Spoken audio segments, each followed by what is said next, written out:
I will say this. I forget. I think it was a podcast or something. But now Bravo is really leaning into who fan bases hate because due with social impressions, the hate numbers rival the good numbers. So it's helped boost the show. That's why Gina's here for her third season. Wow. That's why Teddy's here for their third season. I actually don't mind Gina.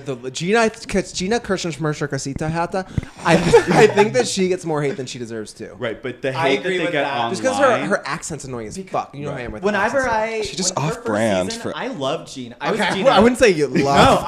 That's what everyone was like. Why do you love Gina? I actually loved her first season. She's fine. Her second season was a little tough, but I think we now understand talking about why. that. We're talking about in Broadway. And that bleached hair. Aren't you from Jersey? Really yeah, but we don't speak like that. Right. Well, Teddi or that. Gina, if you had to He pick. isn't like none of us here have accents. He does. Yeah. You know, that's tough. Teddi or Gina? Gina KirschenCasita. I think I would go Teddi. Gina, because I feel like she turns up. Teddi, like Gina, my problem with her, Gina's so cool, at least nice in person. And you'd be like, yeah, she's cool, but I know from production too, everyone's like, Gina's the coolest. Like, Teddi, like, they're again, and from that, and also I know like somebody used to teach her gymnastics, all these things. I'm saying now that's like, she's a monster.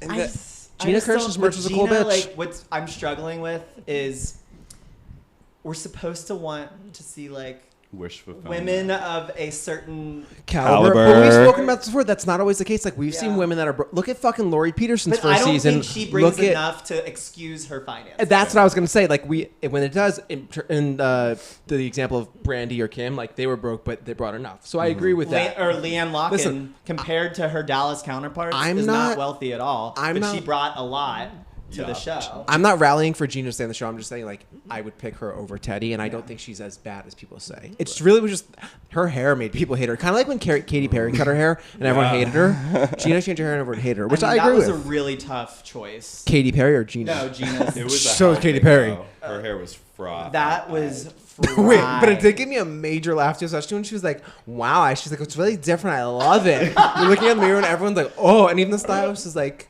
it's different. She really was just trying to lean into I'm sorry, I know we're on OC right now, even though we're talking about Beverly, but remember she showed up with the new hair at the boat party too? And Kelly was like, you know she's going something. Nobody looks good in that color hair. You don't dye your hair when you go into something like that. Listen, ladies, when you're going through a divorce, don't dye your hair. She's like, yeah, it looks like shit. Kelly died. Incredible.